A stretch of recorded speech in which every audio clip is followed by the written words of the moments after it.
जय श्री कृष्णा। राधे राधे। सभी श्रद्धालु भक्तजनों को मेरा नमस्कार।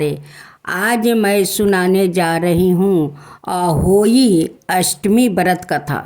हिंदू धर्म में सभी त्योहारों का विशेष महत्व है। ऐसा ही एक त्योहार है अहोई अष्टमी व्रत।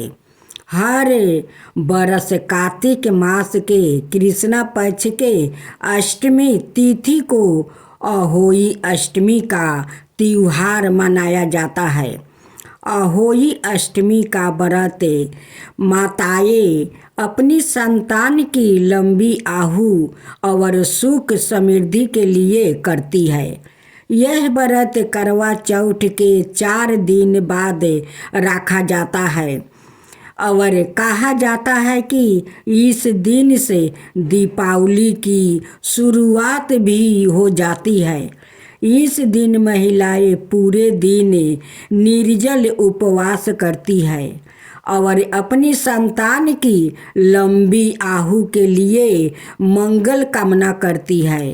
अहोई अष्टमी के दिन अहोई देवी के साथ सेई और सेई के बच्चों की पूजा का विधान है।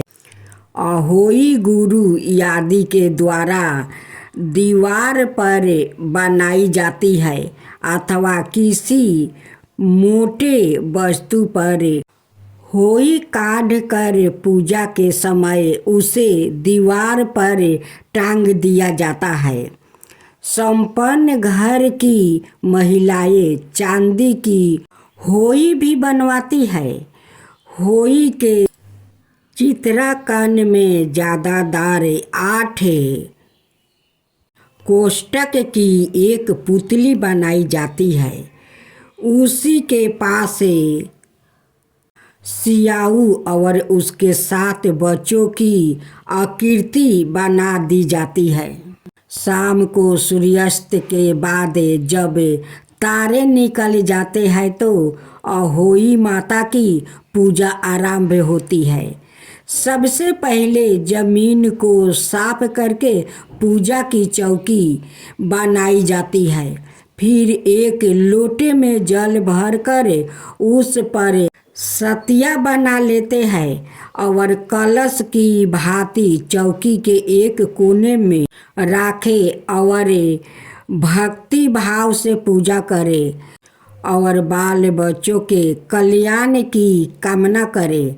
साथ ही अहोई अष्टमी के व्रत कथा का श्रद्धा भाव से सुने और अहोई माता की आरती करे। पूजा के लिए माताएं चांदी की एक अहोई भी बना सकती है, जिसे बोलचाल की भाषा में सियाहू भी कहते हैं। उसमें चांदी के 2 मोती डालकर विशेष पूजा किया जाता है। जिस प्रकार गले के हार में पयलिया लगा होता है उसी प्रकार चांदी की अहोई डलवानी चाहिए और लाल डोरे में चांदी के दोनों पिरोने चाहिए। फिर अहोई की रोली चावल दूध और भात से पूजा करे। एक कटोरी में हलवा और रुपया निकाल कर रख दे और गेहूं के 7 दाने लेकर अहोई माता की कथा सुनने के बाद अहोई की माला सियाहू गले में पहन ले। अब पूजा के स्थान पर रखे पैसे को सास के चरण छू कर उन्हें दे दे। इसके बाद तारे को जल चढ़ाकर व्रत खोल ले। बहुत सी माताएं चंद्रमा को भी जल चढ़ाती है। सियाहू माला को हो सके तो दिवाली तक पहन कर रखे और साफ सफाई का ध्यान रखे। जय श्री कृष्णा। राधे राधे। सभी श्रद्धालु भक्तजनों को मेरा सादर प्रणाम है। आज मैं अहोई अष्टमी व्रत कथा सुनाने जा रही हूँ। आप सभी ने श्रद्धा भाव से इस अहोई अष्टमी व्रत कथा को श्रवण करें। अहोई अष्टमी व्रत कथा। प्राचीन समय में एक साहूकार था जिसके 7 बेटे और 7 बहू थी। साहूकार की एक बेटी भी थी जो दीपावली में ससुराल से महके आई थी। दीपावली पर घर को लीपने के लिए 7 बहुओं मिट्टी लाने जंगल में गई तो ननद भी उनके साथ होली। साहूकार की बेटी जहाँ मिट्टी काट रही थी उस स्थान पर सियाहू शाही अपने साथ बेटों साथ रहती थी। मिट्टी काटते हुए गलती से साहूकार की बेटी की खुरपी की नोक से सियाहू का एक बच्चा मर गया। सियाहू इस पर क्रोधित होकर बोली, मैं तुम्हारी कोख बांधूंगी। सियाहू के वचन सुनकर साहूकार की बेटी अपनी 7 भाभियों से एक एक कर विनती करती है कि वो उसके बदले अपनी कोख बंधवा ले। सबसे छोटी भाभी ननद के बदले अपनी कोख बंधवाने के लिए तैयार हो जाती है। इसके बाद छोटी भाभी के जो भी बच्चे होते हैं वो 7 दिन बाद मर जाते हैं। 7 पुत्रा की इस प्रकार मृत्यु होने के बाद उसने पंडित को बुलवाकर इसका कारण पूछा। पंडित ने सोराही गाय की सेवा करने की सलाह दी। सोराही सेवा से प्रसन्न होती है और उसे सियाहू के पास ले जाती है। रास्ते थक जाने पर दोनों आराम करने लगते हैं। अचानक साहूकार की बेटी बहू की नज़र एक और जाती है। वो देखती है कि एक सांप गरुड़ पंखिनी के बच्चे को डांसने जा रहा है और वह सांप को मार देती है। इतने में गरुड़ पंखिनी वहाँ आ जाती है और खून बिखरा हुआ देखकर उसे लगता है कि छोटी बहू ने उसके बच्चे को वो मार दिया है। इस पर वो छोटी बहू को चोंच मारना शुरू कर देती है। छोटी बहू इस पर कहती है कि उसने तो उसके बच्चे की जान बचाई है। गरुड़ पंखिनी इस पर खुश होती है और सोराही सहित उन्हें सियाहू के पास पहुंचा देती है।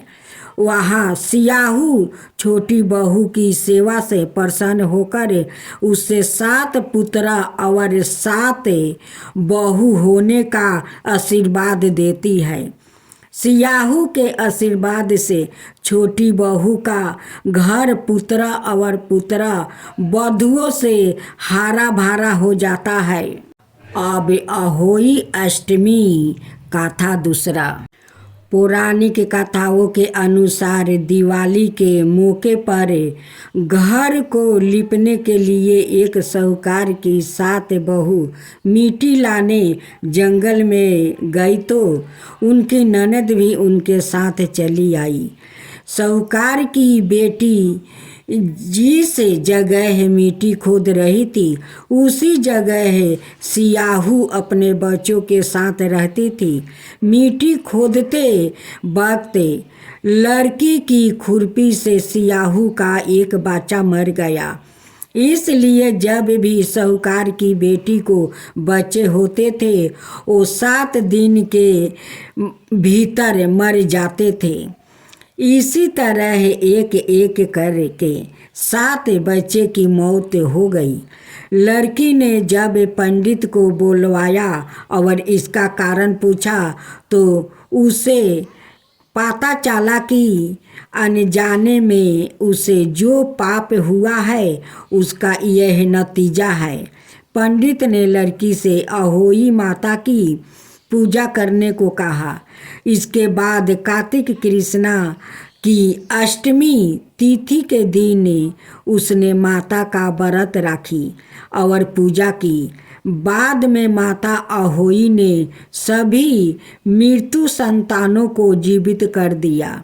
इस तरह से संतान की लंबी आयु और प्राप्ति के लिए इस व्रत को किया जाने लगा। अहोई माता की कथा के साथ साथ गणेश जी की कथा सुनी जाती है और उसे जरूर सुनना चाहिए, क्योंकि सभी पूजा में गणेश जी आगे रहते हैं। उसलिए सभी देवी देवताओं के कथा के साथ साथ गणेश जी की कथा सुनी जाती है। गणेश जी की कथा। एक बुढ़िया माई थी, वो बहुत ही गरीब और अंधी थी। उसके एक बेटा और एक बहू थी। वो बुढ़िया सदाए गणेश जी की पूजा किया करती थी। एक दिन गणेश जी प्रकट होकर उस बुढ़िया से बोले, बुढ़िया माँ तू जो चाहे सो मांग ले। बुढ़िया बोली, मुझसे तो मांगना नहीं आता, कैसे और क्या मांगूं? तब गणेश जी बोले, अपने बहू बेटे से पूछकर मांग ले। तब बुढ़िया ने अपने बेटे से कहा, गणेश जी कहते हैं तू कुछ मांग ले, बताओ मैं क्या मांगूं? पुत्रा ने कहा, माँ तू धन मांग ले। बहू से पूछा तो बहू ने कहा, तू नाती मांग लो। तब बुढ़िया ने सोचा कि यह तो अपने अपने मतलब की बात कर रहे हैं। अतः उस बुढ़िया ने पड़ोसिन से पूछी तो उन्होंने कहा, बुढ़िया तू तो थोड़ी दिन जिएगी, क्यों तू धन मांगे और क्यों तू नाती मांगे? तू तो अपनी आँखों की रोशनी मांग ले, जिससे तेरी जिंदगी आराम से कट जाए। इस पर बुढ़िया बोली, यदि आप प्रसन्न है तो मुझे 9 करोड़ की माया दे, निरोगी के काया दे, अमर सुहाग दे, आँखों की रोशनी दे, नाती दे, पोता दे और सब परिवार को सुख दे और अंत में मोक्ष दे। यह सुनकर तब गणेश जी बोले, बुढ़िया माँ तूने तो हमें ठगा लिया, फिर भी जो तूने मांगी है वो वचन के अनुसार सब तुझे मिलेगा। और यह कहकर गणेश जी अंतर्ध्यान हो गए। उधर बुढ़िया माई ने जो कुछ मांगी वो सब कुछ मिल गया। हे गणेश जी महाराज, जैसे तुमने उस बुढ़िया माँ को सब कुछ दिया वैसा ही सबको देना। जय गणेश जी, जय गणेश जी। अब अहोई माता की आरती। जय जय अहोई माता, जय जय अहोई माता, तुमको निस दिन धावते हर विष्णु विधाता। ओम जय अहोई माता, ओम जय अहोई माता। ब्राह्मणी रुद्रानी कमला तू ही है जग माता। सूर्य चंद्रमा धावते नारद ऋषि गाता। ओम जय अहोई माता, ओम जय अहोई माता। माता रूप निरंजन सुख संपत्ति दाता, जो कोई तुमको धावते नित्य मंगल पाता। ओम जय अहोई माता, ओम जय अहोई माता। तुम्हें ही पता ले बसंती, तू ही है सुविदाता। करम प्रभाव प्रकाश के जग निधि से ताराता। ओम जय होई माता, ओम जय होई माता। जिस घर थारो बासा ओही में गुनियाता। जिस घर में थारो बासा ओही में गुनियाता। कर ना सके सोई कर ले मन नहीं घबराता। ओम जय अहोई माता, ओम जय अहोई माता। श्री अहोई माँ की आरती जो कोई गाता। श्री अहोई माँ की आरती जो कोई गाता। उरी उमंग आती उपजे पाप उतर जाता। उरी उमंग आती उपजे पाप उतर जाता। ओम जय अहोई माता, मैया जय अहोई माता। जय श्री कृष्णा, राधे राधे। भक्तजनों, आइए हम सुनते हैं दीपावली कथा। एक बार की बात है, एक जंगल में एक साहूकार रहता था। उसकी बेटी प्रतिदिन पीपल पर जल चढ़ाया करती थी। जिस पीपल के पेड़ पर वो जल चढ़ाया करती थी, उस पीपल पर माँ लक्ष्मी निवास करती थी। एक दिन माँ लक्ष्मी ने साहूकार की बेटी से कहा, मैं तुम्हारी सहेली बनना चाहती हूँ। यह सुनकर साहूकार की बेटी ने कहा, मैं अपने पिता से पूछ कर आपको बताऊंगी।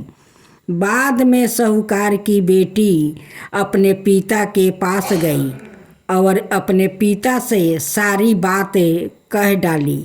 दूसरे दिन साहूकार की बेटी ने माँ लक्ष्मी से दोस्ती करने के लिए हाँ कर दी।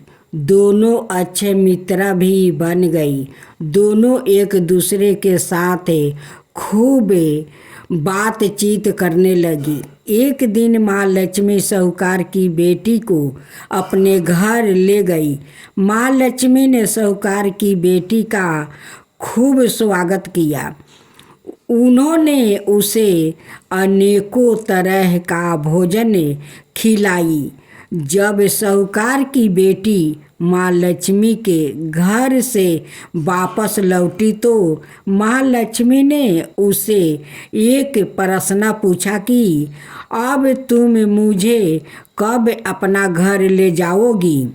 यह सुनकर साहूकार की बेटी ने माँ लक्ष्मी को अपने घर आने को तो कह दिया, लेकिन अपने घर की आथिरा के स्थिति को देखकर वो उदास हो गई। उसे डर लगने लगा कि क्या वो अपने दोस्तों का अच्छे से स्वागत कर पाएगी, या सोच कर वो मन ही मन दुखी हो गई। साहूकार अपनी बेटी के उदास चेहरे को देखकर समझ गया। तब उसने अपनी बेटी को समझाया कि तुम फैरन मिट्टी से चौका बनाकर साफ सफाई करो। 4 पत्ती के मुख वाला दिया जलाकर माँ लक्ष्मी का नाम लेकर वहाँ उनका स्मरण करो। पिता की यह बात सुनकर उसने वैसा ही किया। उसी समय एक चील किसी रानी का 9 लाखा हार लेकर उड़ रहा था। अचानक वो हार साहूकार की बेटी के सामने गिर गया। तब साहूकार की बेटी ने जल्दी से वो हार बेचकर भोजन की तैयारी की। थोड़ी देर बाद भगवान श्री गणेश के साथ माँ लक्ष्मी साहूकार की बेटी के घर आई। साहूकार की बेटी ने दोनों की खूब सेवा की। उसकी सेवा को देखकर माँ लक्ष्मी बहुत प्रसन्न हुई और उन्होंने उसकी सारी पीड़ा को दूर कर दिया। इस तरह से साहूकार और उसकी बेटी अमीरों की तरह जीवन वो बिताने लगी। अब दीपावली पूजन। कार्तिक मास की अमावस्या का दिन दीपावली के रूप में पूरे देश में बड़ी धूमधाम से मनाया जाता है। इसे रोशनी का पर्व भी कहा जाता है। कहा जाता है कि कार्तिक अमावस्या को भगवान रामचंद्र जी 14 बरस का वनवास पूरा कर अयोध्या लौटे थे। अयोध्या वासियों ने श्री रामचंद्र के लौटने की खुशी में दीप जलाकर खुशियाँ मनाई थी। इसी याद में आज तक दीपावली पर दीपक जलाए जाते हैं और कहते हैं कि इसी दिन महाराज विक्रमादित्य का राज तिलक भी हुआ था। अब दीपावली व्रत विधि। दीपावली के दिन सूर्योदय से पहले उठकर स्नान करें। स्नान करने के बाद साफ कपड़े पहने। पूरे घर की साफ सफाई करने के बाद मंदिर की सफाई करें। माता लक्ष्मी के नाम की ज्योति जगाए। अब विधि पूर्वक माता लक्ष्मी और भगवान गणेश की पूजा करें। दीपावली का पूरा दिन फल दूध और सात्विक पदार्थों का सेवन करें व्यतीत करें। साथ ही इस बात का ध्यान रखें कि दीपावली के दिन आप कोई भी हिंसात्मक गतिविधि ना करें। कोशिश करें कि दीपावली के दिन आप ज़्यादा से ज़्यादा नाम जाप करें या मंत्र जाप करें। दीपावली की शाम को शुभ मुहूर्त में माता लक्ष्मी और भगवान गणेश की पूजा करें। उनसे आशीर्वाद प्राप्ति करें। पूजा संपन्न होने के बाद माता महालक्ष्मी और भगवान गणेश को भोग लगाए। कुछ समय बाद सवाए उस भोग को प्रसाद का रूप में ले लें। इसके अलावा किसी ज़रूरतमंद या ब्राह्मण को दान दक्षिणा दे। अब लक्ष्मी पूजन की तैयारी। जैसा कि सभी जानते हैं कि माँ लक्ष्मी स्वच्छ स्थान पर विराजती है, इसलिए सबसे पहले प्रातःकाल घर की अच्छे से साफ सफाई करें। स्नादि के बाद घर के मंदिर में दीपक जलाए। शाम के समय पूजा करने से पूर्ण घर में गंगा जल छीट कर शुद्धकरण करें। एक चौकी रखें और चौकी पर लाल रंग का कपड़ा बिछाए। कपड़े के बीच में एक मुट्ठी गेहूँ रखें और गेहूँ के ऊपर जल से भरा हुआ एक कलश स्थापित करें। अब कलश के अंदर एक सिक्का, सुपारी, गेंद का फूल और अक्षत डालें। कलश पर आम या अशोक के 5 पत्ते भी लगाए। अब कलश को एक छोटी सी थाली से ढके, जिसके ऊपर चावल रख दे। माँ लक्ष्मी और गणपति जी की प्रतिमाओं को एक थाली में रखें और दूध, दही, शहद, तुलसी और गंगा जल के मिश्रण से स्नान कराए। इसके बाद स्वच्छ जल से स्नान कराकर चौकी पर विराजित कर दे। कलश के बगल में चौकी में बचे स्थान पर हल्दी से चौका बनाए और उस पर माँ लक्ष्मी की प्रतिमा रख दे। इस बात का ध्यान रखें कि माँ लक्ष्मी के दाहिने और गणेश जी की प्रतिमा रखें। लक्ष्मी गणेश जी की प्रतिमा को टीक लगाए। फिर लक्ष्मी गणेश जी को हार पहनाए, फूल और अक्षत अर्पण करे। इसके बाद लक्ष्मी गणेश जी के सामने खिलौने, बतासा, मिठाई, फल, पैसे और सोने के आभूषण रखे।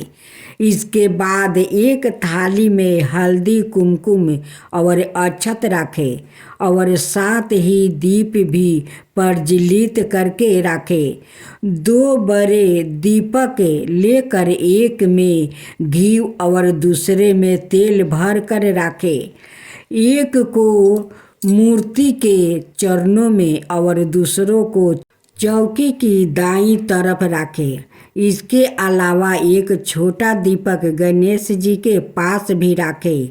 इसके बाद अपने हाथ में फूल और चावल लेकर माँ लक्ष्मी का ध्यान करें। नमस्ते। जय गणेश।